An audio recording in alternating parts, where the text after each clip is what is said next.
Ibrahim diam sejenak, lalu nggak tega nih untuk nengok, berat betul ya, lalu jalan lagi Nabi Ibrahim. Ya Abi, gitu ya, apa Abi tega ninggalin kami? Ibrahim diam sejenak, nggak tega nengok lagi, lalu jalan lagi dia. Yang ketiga, ya Abi, apa ini perintah Allah Bi? Lalu Nabi Ibrahim alaihissalam menoleh ke belakang, lalu mengatakan, iya ini perintah Allah. Oh kalau gitu Bi jalan Bi, pergi Bi, Allah akan jaga kami Bi.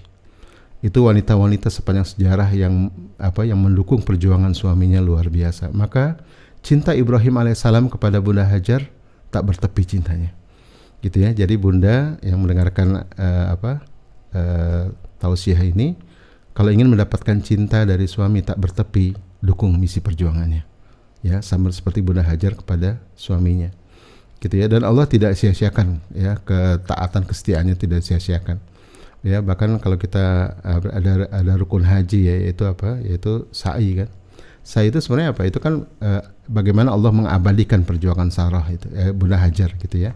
Ketika Ismail kehausan begitu ya, nggak ada air, maka Bunda Hajar itu bolak-balik ya antara Safa dan Marwa untuk mengecek air gitu ya. Itu 7 kali. Ketika dia di atas nggak ada air, dia ingat Ismail nangis, dia turun. Sampai di bawah dia ingat lagi Ismail itu perlu air, dia naik lagi.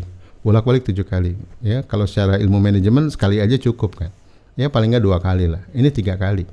Ternyata air yang dicari itu ada di kakinya Nabi Ismail alaihissalam. Gitu kan, menarik kan?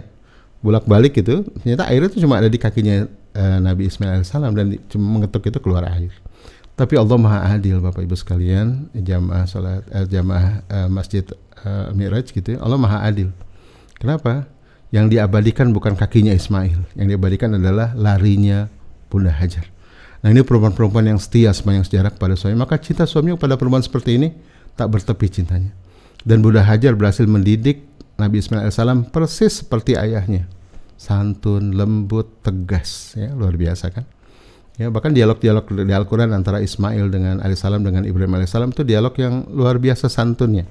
Ya ketika peristiwa penyembelihan itu, ya Bunaya, wahai Ananda, ini arafil manami, wahai Ananda, saya itu bermimpi, ya dalam mimpiku itu Allah memerintahkan antas bahuka untuk menyembelih kamu.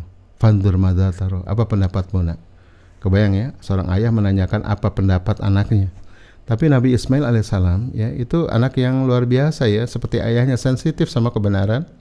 Lalu mengatakan ya abati, wahai ayahanda. Ya, ini dialog-dialog kalau kita dengar ini kayak dialog antara ibu sama anak ya, santun gitu. Ini ayah sama anak. Dan ayah ini bukan ayah main-main, ayah yang pernah mengalahkan Togut gitu ya, pernah menggedor patung-patung itu sampai membelah lehernya. Nah kita ayah-ayah hari ini di luar di luar lembut, di dalam kasar begitu ya. Ini enggak nih, ayah-ayah keren itu justru makin keren perjuangannya, makin santun pada keluarganya. Maka Rasulullah yang terbaik di antara kalian yang paling baik pada keluarganya. Jadi kalau suami kita hebat dalam bisnis, dalam karir, di rumahnya berantakan, ya wrong direction, salah jalan dia. Yang laki-laki hebat itu makin hebat di dalam dakwahnya, makin telaten dia mendidik anak-anaknya. Ya bunai ya abati if al tu'mar. Kebayang ya, bapaknya mengatakan fanzur madza taro, what is your opinion? Anaknya menjawab if al tu'mar, sebagai perintah, lakukanlah apa yang diperintahkan kepadamu ya Abi. Subhanallah ya, ini kan hasil kerjaan siapa? Bunda Hajar, karena Nabi Ibrahim alaihissalam cuma 4 kali bertemu Ismail kalau tidak salah, yang diceritakan dalam hadis-hadis begitu ya. Nah jadi Bunda Hajar ini dengan misi besarnya para suami, ya misi besarnya sang suami Nabi Ibrahim alaihissalam, dia menurunkan jadi kurikulum di rumah. Jadi sebenarnya bagi para istri, kalau suami banyak keluar rumah, it's okay ya, sepanjang jelas misi perjuangannya tadi ya, maka dia akan mendukung sepenuhnya. Gitu ya. Maka rahasia cinta tak bertepi apa? Sang ayah harus punya misi perjuangan yang ajak, sang bunda harus mendukung perjuangan ayah. Ini problemnya hari ini, para ayah tidak punya misi perjuangan, sepakat nggak? Ya, para bunda mau dukung apa gitu ya? Kalau suaminya nggak punya misi perjuangan, ya saya sering mengatakan laki-laki tanpa misi itu banyak permisi gitu ya. Akhirnya banyak para ayah hari ini, mohon maaf ya, para ayah hari ini banyak membatasi perannya hanya cari nafkah, ya kan? Ya bikin misi keluarga dong ya. Kita nih mau berjuang kemana nih ya? Ya, apa yang mau kita perjuangkan dari umat sampai akhir ya, yang membuat cinta kita makin merekah ya. Terus ayah jawab apa? Apa sih kamu gitu-gituan nih dengerin Ustadz Hari ya katanya gitu. Kita tuh nggak perlu misi-misian lah kayak perusahaan aja gitu ya. Yang penting apa? Laki-laki sejati kamu tahu nggak? Laki-laki yang sedikit bicara banyak transfer gitu. Ini kan artinya apa? Mindset para ayah hari ini meyakini bahwa tanggung jawab utamanya adalah cari nafkah gitu ya. Padahal dalam Al-Quran nggak ada cari nafkah. Kenapa? Ya karena tanpa nikah pun wajib cari nafkah gitu kan, bujangan juga cari nafkah gitu kan, itu nggak usah disebut, tuh sudah inherent gitu ya. Tapi ada ultimate peran yang harus dijalani oleh para ayah, yaitu apa? A man of mission and vision, laki-laki yang punya misi dan visi. Nabi Ibrahim alaihissalam laki-laki yang punya misi besar. Ya Allah, bangkitkan dari keturunanku seorang nabi, ya, yang membacakan ayat, yang mengajarkan kitab dan hikmah, gitu kan? Yang mensucikan, kebayang nggak gitu ya? Itu doanya dahsyat itu. Kita punya nggak doa-doa gitu ke anak-anak kita? Ya Allah, jadikan keturunanku sang pembebas Palestina. Seperti surah Ayyubi misalnya begitu ya. Jadikan anak keturunanku sebagai leader yang mampu memimpin umat di bangsa ini, ya Allah. Misalnya begitu. Kita nggak punya narasi tentang itu ya. Kita cuma berpikir gimana anak saya bisa kuliah, ya, lalu kemudian kerja tempat basah, lalu menikah, tinggal di perumahan mewah, bisa sedekah, lalu mati husnul khotimah, begitu kan? Ya kalau common life ya begitu, tapi hidup bukan tentang itu ya. Hidup tentang bagaimana menemukan makna, ya, menemukan hal-hal yang sejati dalam kehidupan, menemukan peran-peran peradaban dalam pernikahan, begitu ya. Ini penting ya. Kata Hamka, kalau hidup cuma tentang cari makan, lalu kawin, lalu bikin sarang, lalu punya anak, ngasih makan anak, senang-senang, apa bedanya sama hewan, gitu ya. Babi juga cari makan katanya, monyet juga senang-senang gitu, maaf ya. Nah begitu ya, jadi hidup bukan tentang itu, tapi bagaimana menemukan peran peradaban, misi perjuangan untuk menyeru kebenaran, untuk menolong agama Allah yang merekatkan cinta suami istri sampai akhir. Nah, itu cerita pasangan yang pertama. Pasangan yang kedua siapa? Muhammad SAW dan Khadijah al-Kubro radhiyallahu anha. Gitu, ini dua pasang yang juga luar biasa ya, yang kita baca tiap sholat, tapi kita jarang sekali memaknai kehidupan mereka dalam pernikahan. Ya, karena tadi mindset kita kebanyakan mindset barat. Bunda Khadijah, kenapa cinta Muhammad kepada Khadijah itu tak bertepi cintanya? Karena Muhammad SAW adalah laki-laki yang punya misi perjuangan ya. Usia 40 tahun dia akan jadi nabi. Ditugaskan untuk menyeru kebenaran, membawa masyarakat, membawa umat dari jahiliyah kepada terang benderang Islam, dari kegelapan dunia kepada keterangnya akhirat, begitu ya. Dari penyembahan kepada manusia kepada penyembahan kepada Allah semata. Dan Khadijah ini sudah menunggu 15 tahun. Jadi Khadijah radhiyallahu anha ini dapat informasi dari pamannya, Waraqah bin Naufal, seorang yang Hanif dan yang bilang Nasrani. Ini akan jadi nabi, tanda-tandanya sudah cukup gitu ya. Khadijah menunggu 15 tahun. Ya, Rasulullah menikah dengan Khadijah pada usia 25 tahun kan. Dan Rasul diangkat jadi nabi pada usia 40 tahun ya. Khadijah menunggu selama 15 tahun sang suami diangkat menjadi nabi. Gitu ya. Tiba-tiba Rasulullah dari umur 37 sampai 40 gelisah. Setiap hari berangkat ke Gua Hira gelisah gitu ya, ada apa gitu ya. Jadi para nabi-nabi ini rata-rata hampir semua nabi itu mendapatkan misi kenabian pada usia 40. Kecuali Nabi Yahya dan Nabi Isa alaihissalam, karena dua nabi ini wafat lebih muda. Nabi Isa diangkat ke langit kan, nanti akan turun lagi di akhir zaman pada usia 30. Jadi para nabi-nabi menurut para mufassir As-Sawqani dan yang lainnya itu mendapatkan misi kenabian pada usia 40, dan dari umur 37 gelisah bolak-balik ke Gua Hira begitu kan, untuk menemukan panggilan. Kan nggak tiba-tiba Jibril datang, bro, besok nabi bro gitu. Ini Al-Quran nggak kan, ada proses manusiawinya. Jadi kalau Bapak Ibu sekalian, kalau ini gelisah gitu ya, gelisah itu sebenarnya Allah sedang bicara. Mau sampai kapan hidup tanpa makna? Ya, mau sampai kapan hamba dalam pernikahan nggak ada yang diperjuangkan bersama? Mau sampai kapan hidup cuma tentang ngumpulin harta dan uang? Ya, mau sampai kapan gitu ya? Hidup itu harus bermakna. Harus menemukan apa yang merekatkan cinta suami dan istri dalam perjuangan di jalan Allah itu apa? Nolong anak yatim kah? Memakmurkan masjid kah? Melestarikan alam kah? Ya, melakukan urban farming kah? Misalnya begitu ya. Apa yang kita lakukan? Membangun energi terbarukan untuk umat kah? Apa gitu ya? Untuk menyuruh kebenaran ini dalam bidang yang spesifik tadi ya. Nah, maka penting ini Bapak Ibu sekalian. Nah, Khadijah radhiyallahu anha ya, itu perempuan yang pertama yang mendukung misi kenabian Rasulullah. Dia wanita pertama yang masuk Islam, yang beriman kepada Rasulullah.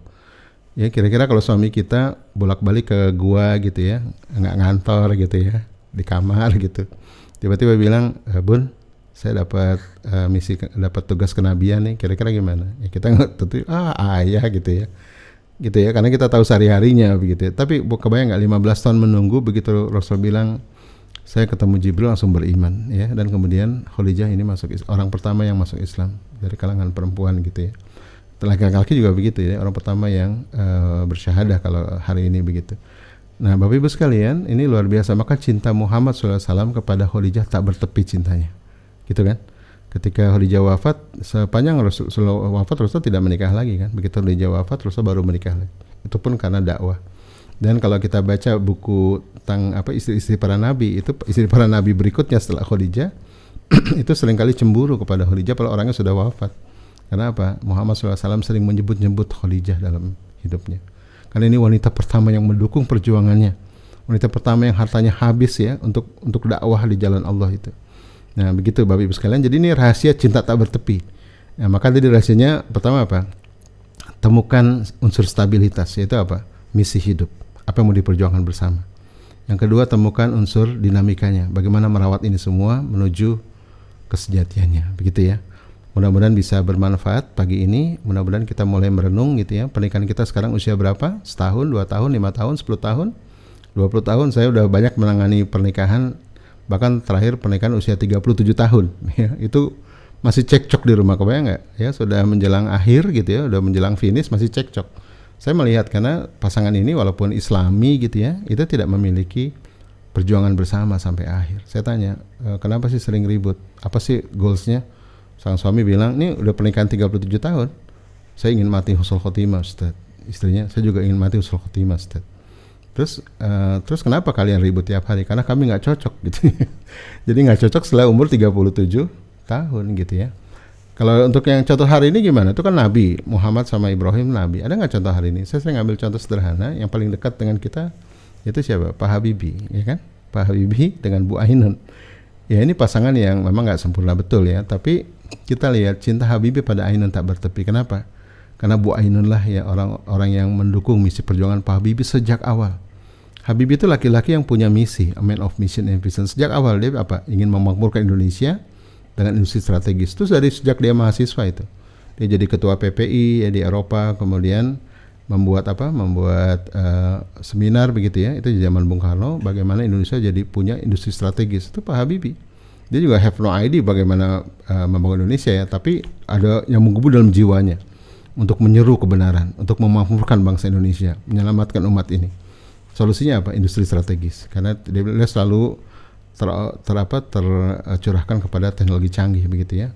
Dan kita lihat Pak Habibie itu sampai akhir hayat bikin kapal terbang. Sepakat nggak? Mau jadi presiden nggak jadi presiden, mau jadi menteri nggak jadi menteri, bikin kapal terbang aja dia. Karena memang itu misinya, bukan buat dirinya, bukan buat keluarganya, tapi buat Indonesia, gitu ya. Nah dalam sebuah talkshow Habibie bilang begini, ada 2 orang yang register arsitek pesawat terbang di dunia. Ya kalau S3 arsitek pesawat terbang banyak ya, tapi yang diakui dunia 2 katanya. Satu B.J. Habibie, yang kedua Ilham Habibie. Terus dengan rendah hati Habibie bilang begini, itu kerjaan Bu Ainun. Itu kerjaan Bu Ainun. Ainun lah yang melakukan itu, saya nggak sempat gitu. Maka cinta Habibie pada Ainun tak bertepi cintanya. Gitu ya, luar biasa. Ya di makamnya Ainun tuh Habibie bilang apa? Ini bukan cinta sejati, ini cinta ilahi katanya. Kenapa? Karena inilah perjuangan di jalan Allah yang menyatukan mereka dalam perjuangan itu. Maka dalam syairnya Habibie mengatakan cinta itu bukan saling menatap katanya. Cinta itu bukan saling menatap, tapi cinta itu melihat keluar jendela ke arah yang sama, lalu bergandeng mesra menuju ke sana.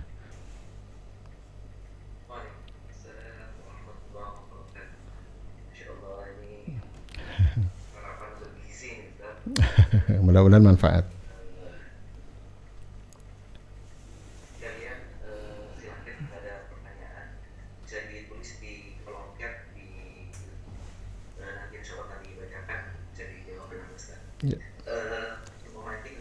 Ya. Silakan. Ini karena saya juga termasuk laki-laki yang mungkin baru sadar ya, dulunya karena zaman kolonial, lagi kolonial. Dulunya kita memantapkan visi gitu ya. Nah pertanyaannya adalah apa langkah pertama yang pada saat kita memulai agar kita itu bisa membuat misi dalam keluarga. Ya. Pertama sih laki-lakinya ya. Ya. Suami. Apa langkah pertama? Ya baik. Jadi sebenarnya langkah pertama itu adalah tazkiyatun nafs ya, menyadari merubah cara pandang kita tentang hidup kita. Ya, jadi hidup itu bukan tentang cari makan gitu ya, rubah cara pandang itu. Kita adalah hamba Allah gitu ya, hamba Allah yang mendapat tugas menjadi khalifatullah fil ard, gitu kan? Semua makhluk ini hamba Allah gitu ya, tapi untuk manusia itu spesifik yaitu harus menjadi khalifatullah fil ard. Dr. Noman Alikan mengatakan khalif itu ya orang yang ditinggal, khalif itu ditinggal ya. Tapi kalau khalifah itu ditinggal punya otoritas. Jadi kalau kita ninggalin anak, tapi nggak boleh ngapa-ngapain, namanya khalif ya. Tapi kalau ninggalin anak tapi dia punya otoritas, nanti kamu boleh ini gitu ya, itu namanya khalifah.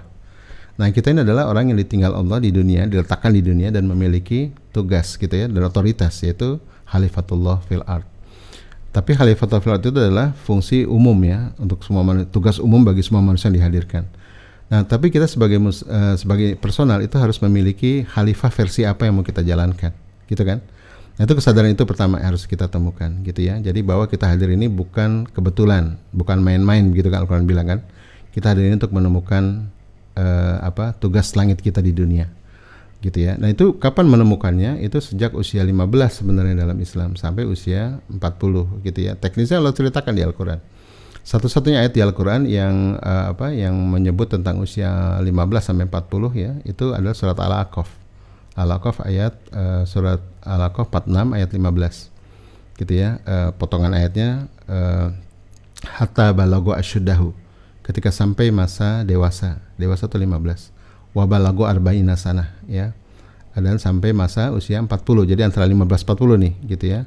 Saya kaji di kitab yang lain, Ibnu Qayyim Jauziyah mengatakan bahwa usia 0 sampai 15 itu usia anak, aulad gitu ya. Ini masa penumbuhan potensi semuanya. Nanti 15 sampai 40 kata beliau ini masa syabab ya, dan masa syabab ini masa menemukan panggilan hidup ya, masa menemukan the mission of life. Nah, maka di surat Al-Aqaf itu kita diminta langkah pertama apa? Bersyukur ya. Wa ashkuru ni'mataka allati an'amta alayya. Jadi Robbi auzi'ni, ya Allah paksalah aku, bimbinglah aku. Kalau dalam bahasa Indonesia auzi'ni itu bimbinglah. Kalau terjemahan Inggris lebih keras lagi ya, push me, motivate me, provoke me gitu ya, karena mesti dipaksa gitu ya. Robbi auzi'ni, ya Allah bimbinglah aku ya, paksalah aku, kuatkanlah aku, motivasi aku gitu ya, inspired me ya. An ashkuru ni'mataka allati an'amta alayya, untuk mensyukuri semua yang pernah kita lakukan selama ini ya. Jadi teman-teman yang belum ketemu misi hidup, coba dilacak hidupnya ya, 5 tahun terakhir ini apa sih aktivitas kita, mana sih yang memanggil-manggil dalam jiwa. Ini kalau ngomongin ini senang banget ya, tapi nggak ada duitnya gitu ya. Saya dulu ngalami masa-masa itu gitu ya. Ada yang manggil-manggil menggebu di bidang pendidikan. Jadi kalau Pak Habibie kan tadi menggebu di institusi strategis ya. Kalau saya menggebu di bidang pendidikan gitu ya. Walaupun nanti harus spesifik pendidikan, saya nggak bikin sekolah ya. Pernah bikin sekolah tapi saya pikir bukan ini panggilan saya lebih kepada keluarga ternyata gitu ya, pendidikan keluarga, family education. Nah, ini akhirnya saya bikin fitra base dan seterusnya gitu dalam konteks peradaban. Karena saya melihat keluarga inilah kelas terkecil dari peradaban ya. Kalau peradaban mau bagus, keluarga harus bagus gitu ya. Maka saya fokus sana. Nah, panggilan hidup itu terasa dalam hati kita bahwa ini kalau ini nggak ada maka berantakan semua. Gitu ya. Itu tiap orang berbeda cara pandang tentang ini ya, tentang panggilan ini. Ada yang merasa kayak Pak Habibie, Indonesia ini akan bagus peradabannya kalau teknologi canggih yang diterapkan gitu kan. Ada teman saya di Semarang, bagi dia Indonesia akan bagus kalau pola makan benar gitu ya. Jadi apapun masalahnya solusi pola makan gitu. Jadi ini panggil-manggil. Ada lagi di keluarga tentang organik misalnya atau halal dan thayyib. Indonesia akan hebat kalau halal dan thayyib. Ada lagi masalah riba misalnya. Indonesia akan hebat kalau ekonominya terlepas dari riba. Jadi itu aja dipikirin. Nah, itu panggilan hidup ya. Itu caranya ngelacaknya gimana? Tadi ana asykuru ni'mataka allati an'amta alayya. Ya. Jadi syukur itu bukan menerima apa yang ada, tapi menggali maksud Allah di balik ini semua.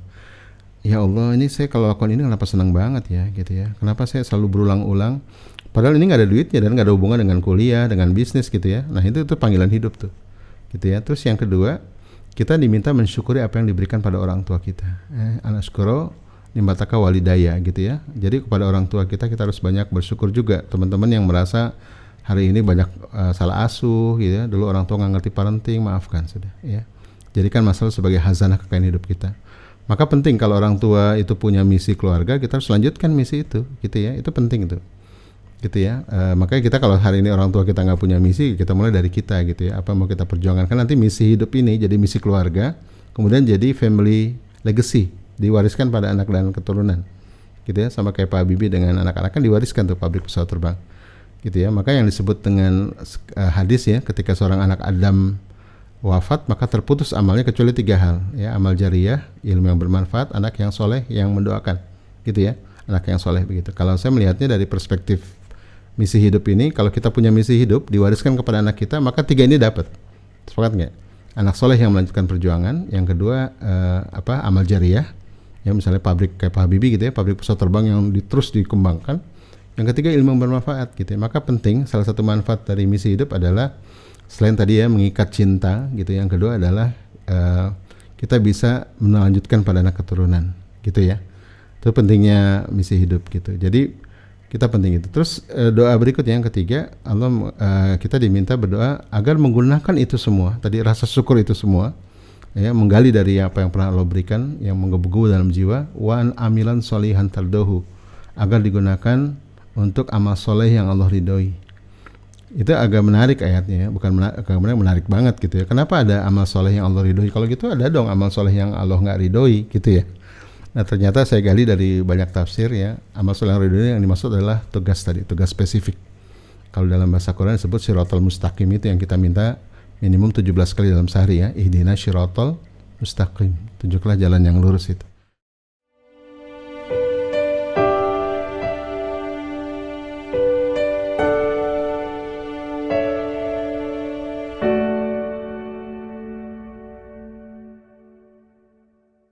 Ya makanya kurikulum pendidikan anak itu sebenarnya ditentukan dari misi ayah, gitu kan, balik lagi ke sana tuh. Ya, dari peran peradaban jadi mendekatkan cinta, ya, husnul khotimah, manfaatnya banyak tuh. Anak-anak bisa melanjutkan ilmu yang bermanfaat, amal jariah, ya, termasuk tadi kurikulum di rumah.